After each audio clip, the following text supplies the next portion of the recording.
사랑하는 성도 여러분, 오늘은 6.25 전쟁 기념주일이자 우리 교단 총회에서 지키는 군선교 주일이기도 합니다. 6.25 전쟁을 생각하면은 저희 집안에서는 큰아버지 두 분이 생각납니다. 저희 큰아버지 한 분은 6.25 때 전사를 하셨고, 그래서 지금 국립현충원에 묻혀 계십니다. 또 큰아버지 또 한 분도 같이 6.25 때 참전하셨는데, 그 큰아버지는 또 베트남 전쟁까지 참전을 하셨습니다. 그리고 돌아가셔서 대전 현충원에 또 그렇게 계십니다. 그래서 작년에도 저희 아버지와 그 큰아버지가 있는 그 현충원 노량진 그 현충원에 동작동이죠. 동작동 현충원에 다녀온 기억이 나는데 올해는 가보질 못했습니다. 근데 또 기회 되면은 또 아버지 모시고 또 가야 되지 않을까 이런 생각을 합니다. 이 땅에, 이 한반도 땅에 다시금 전쟁이 일어나지 않기를 소원하면서 국군 장병들이 또 군생활을 하면서 예수님의 군사로 거듭날 수 있도록 군선교에 관심을 갖고 기도하는 우리 모두가 되어야 할 줄 믿습니다. 우리 옆에 계신 분들과 인사 나누겠습니다. 그리스도의 좋은 군사로 살아갑시다. 예, 또 이렇게 인사 나누겠습니다. 다시는 이 땅에 전쟁이 일어나지 않도록 평화를 위해 기도합시다.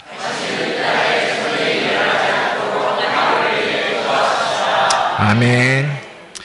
우리 민족은 수많은 슬픈 역사가 있는데 그중 민족 상잔의 비극이라 할 수 있는 1950년 6월 25일에 일어난 6.25 전쟁도 빼놓을 수 없을 것입니다. 아직 우리나라는, 우리 민족은 세계에서 유일한 분단 국가로 남아 있습니다. 전쟁은 사람을 죽이고 가정을 파괴하고 나라를 황폐하게 만듭니다. 그렇게 우리는 나라를 위해 기도해야 하며 특히 국방의 의무를 감당하는 군 장병들을 위해 기도해야 합니다. 성경 말씀을 보면 많은 군인들이 등장합니다. 그 가운데 가장 대표적 인물이 바로 오늘 본문에 나오는 고넬료입니다. 그는 로마 군대의 백부장이었지만 하나님께서 크게 사용하신 믿음의 사람이었습니다. 오늘 주신 말씀인 사도행전 10장은 복음이 유대인을 넘어서 이방인 세계로 확장되는 중요한 전환점이라고 할 수 있는데 그 중심에는 백부장 고넬료가 있었습니다. 첫째, 그는 하나님을 경외하였습니다. 사도행전 10장 2절 상반절 말씀입니다. 함께 있습니다. 그가 경건하여 온 집안과 더불어 하나님을 경외하며. 아멘. 고넬료는 100명의 병사를 지휘하는 백부장이었습니다. 당시 로마 군인은 권력을 가진 사람이었습니다. 그러나 고넬료는 권력을 의지하지 않았습니다. 여기서 경외하다라는 말은 헬라어 포베오마이로 단순히 두려움을 갖고 있는 게 아니라 하나님을 존귀히 여기고 순종하는 마음을 뜻합니다. 그는 군복을 입고 있었지만 하나님 앞에서는 겸손했습니다. 오늘날도 마찬가지입니다. 군인도 장교도 정치인도 목회자도 하나님을 경외할 때 바로 설 수가 있습니다. 하나님은 하나님을 경외하는 나라와 백성을 외면하지 않으십니다. 시편 127편 1절 말씀입니다. 우리 함께 있습니다. 여호와께서 성을 지키지 아니하시면 파수꾼의 깨어있음이 헛되도다. 아멘. 최첨단 무기가 있다고 해서 반드시 전쟁에서 승리하는 것은 아닙니다. 지금 러시아와 우크라이나는 4년째 전쟁 중입니다. 횟수로는 5년 차가 되었습니다. 러시아는 우크라이나와 비교할 때 엄청난 최첨단 무기를 갖고 있지만 섣불리 승리를 하지 못하고 있습니다. 지금까지 사망한 러시아 군은 최소 25만 명 이상입니다. 서방 정보당국에 의하면 50만 명도 넘었을 것이다 라고 그렇게 추정을 합니다. 전쟁에서의 승리는 하나님 손에 달려 있습니다. 하나님께서 이 나라를 지켜주셔야만 살 수 있습니다. 그러려면 무엇보다 하나님을 경외하는 이 나라와 백성이 되어야 할 줄 믿습니다. 덧붙여 고넬료처럼 우리나라 군 장병들이 하나님을 경외하는 믿음의 사람이 될 수 있도록 우리가 계속 기도해야 할 줄 믿습니다. 둘째, 고넬료는 기도하는 사람이었습니다. 2절 하반절 말씀입니다. 함께 있습니다. 백성을 많이 구제하고 하나님께 항상 기도하더니. 아멘. 고넬료는 장교로서 밑에 부하들을 관리하고 책임져야 하는 바쁜 군인이었습니다. 그럼에도 불구하고 그는 기도 시간을 따로 떼어놓았습니다. 그 기도 시간은 부하들에게 맡기지 않았습니다. 사도행전 10장 3절 말씀을 보면 제9시 곧 오후 3시에 항상 하나님께 기도를 드렸습니다. 전쟁터보다 더 무서운 것은 하나님 없는 삶입니다. 군사력도 중요하지만 기도 없는 나라는 오래 설 수가 없습니다. 이스라엘 역사를 보면 하나님께 부르짖을 때는 보호를 받았고 하나님을 떠날 때는 침략을 받았습니다. 지난주 금요일에 한국과 멕시코의 월드컵 축구 시합이 있었던 것을 다들 아실 겁니다. 축구 경기는 각 팀에서 11명씩 나와서 공평하게, 공정하게 시합을 하는 것 같지만 실제로는 그렇지 않습니다. 11명 외에 보이지 않는 선수들이 더 있습니다. 그것은 바로 열심히 응원전을 펼치는 자국의 국민들입니다. 우리나라가 어떻게 해서 2002년도 월드컵에서 4강까지 올라갈 수 있었습니까? 그런 기적이 일어나려면 선수들만 잘해서는 불가능합니다. 개최국이라는 홈팀이라는 자국의 이점이 분명 더해졌기 때문입니다.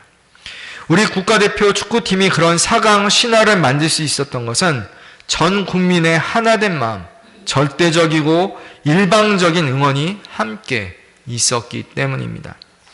더군다나 그런 분위기 속에서는 은근슬쩍 심판도 어느 정도 개최국을 도와주는 것 같습니다. 엊그제 멕시코전도 마찬가지였습니다. 개최국인 멕시코 국민들의 일방적인 응원과 그런 분위기가 한몫 더해져서 결국 멕시코 팀이 승리를 하였습니다. 국민들의 힘찬 응원은 이런 스포츠 시합에서는 정신적인 무시 못하는 실력과 무기입니다. 또 한 명의 추가 선수라고 할 수 있습니다. 영적인 것도 이와 비슷합니다. 영적인 무기가 무엇입니까? 바로 기도입니다. 온 국민이 한마음 한뜻이 되어 하나님께 기도할 때 하나님은 그 기도를 들으시고 역사하십니다. 오늘 우리가 드려야 할 기도는 무엇입니까? 첫째, 나라를 위한 기도입니다. 대한민국이 자유민주주의와 복음 위에 굳게 서도록 기도해야 합니다. 둘째, 군 장병들을 위한 기도입니다. 젊은 청년들이 군생활 가운데 믿음을 잃지 않고 오히려 하나님을, 예수님을 그곳에서 만나도록 기도해야 합니다. 셋째, 한반도의 평화를 위한 기도입니다. 6.25 전쟁의 아픔이 다시는 반복되지 않도록 기도를 해야 합니다. 전쟁을 억제할 수 있는 강한 국방력도 필요하지만 동시에 더 중요한 것은 하나님께서 이 땅을 지켜주시도록 간구해야 하는 것입니다. 기도야말로 축구 시합에서의 자국의 일방적인 응원처럼 성령 하나님께서 주관하시는 보이지 않는 국방력과 같은 힘인 것입니다. 셋째, 그는 복음의 사람이었습니다. 다 함께 5절 말씀을 읽습니다. 내가 지금 사람들을 요빠에 보내어 베드로라는 시몬을 청하라. 아멘. 고넬료는 경건했고 기도도 항상 기도했지만 아직 예수 그리스도를 알지 못했습니다. 그래서 하나님은 베드로를 보내 그에게 복음을 전하게 하셨습니다. 고넬료는 즉시 가족과 친척들과 친구들을 불러 모으고 베드로를 집안으로 맞아들여 복음을 전해 듣습니다. 결국 베드로의 설교 말씀 가운데 성령 하나님께서 임하셨고 고넬료의 가정은 예수님을 영접하였습니다. 복음의 사람이 된 것입니다. 고넬료만 예수님을 믿은 것이 아닙니다. 고넬료를 통해 가족과 주변 사람들, 부하들도 예수님을 믿게 되었습니다. 고넬료는 로마 군인이었고 이제 예수님을 믿음으로 동시에 하나님의 군사가 되었습니다. 한 사람의 믿음이 가정을 살렸고 한 가정이 초대교회 선교 역사를 바꿨습니다. 고넬료가 그 통로가 된 것입니다. 오늘도 우리 주님은 군대 안에서 수많은 고넬료를 찾고 계십니다. 군 복무 중 예수님을 만나고 장차 교회와 사회와 나라를 섬길 복음의 통로가 될 사람들을 부르고 계십니다. 우리 성도님들이 군인들을 위해 간절히 기도할 때가 있습니다. 오늘과 같은 군 선교 주일이기도 하지만 그보다 더 간절히 기도할 때가 있습니다. 언제입니까? 바로 사랑하는 자식이, 아들이 군 입대했을 때입니다.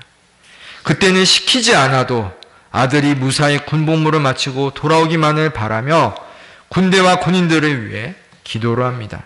전쟁이 나지 않게 해달라고 더 열심히 기도합니다. 그전에는 별 신경도 쓰지 않았던 군 관련 뉴스 소식도 열심히 관심을 기울이며 보고 듣습니다. 그러다가 아들이 무사히 제대하면 더 이상 군대와 관련된 것에는 또 마음을 두지 않습니다. 사랑하는 성도 여러분, 군 선교주의를 맞이하여 이 나라의 국방을 책임지는 젊은 군 장병들을 위해 계속해서 기도에 힘쓰시길 바랍니다. 우리의 기도를 통해서 군 선교와 군 복음화가 이루어질 줄 믿습니다. 또 가능하면 군 선교를 위해 작은 물질이라도 주님께 드릴 수 있는 성도들이 되셨으면 합니다. 군 장병들이 군 복무하는 가운데 우리 주 예수님을 만나도록 우리 교회와 한국교회가 기도와 물질로 후원하고 돕는 일을 소홀히 해서는 안 될 것입니다. 말씀을 정리합니다. 고넬료는 비록 로마의 군인이었고 이방인이었으나 하나님을 경외하고 항상 기도하는 사람이었습니다. 그런 모습을 주님은 지켜보셨습니다. 그래서 사도 베드로를 보내어 예수님을 영접하고 구원을 얻게 하셨습니다. 하나님은 고넬료를 통해 복음 역사의 새 장을 열어가셨습니다.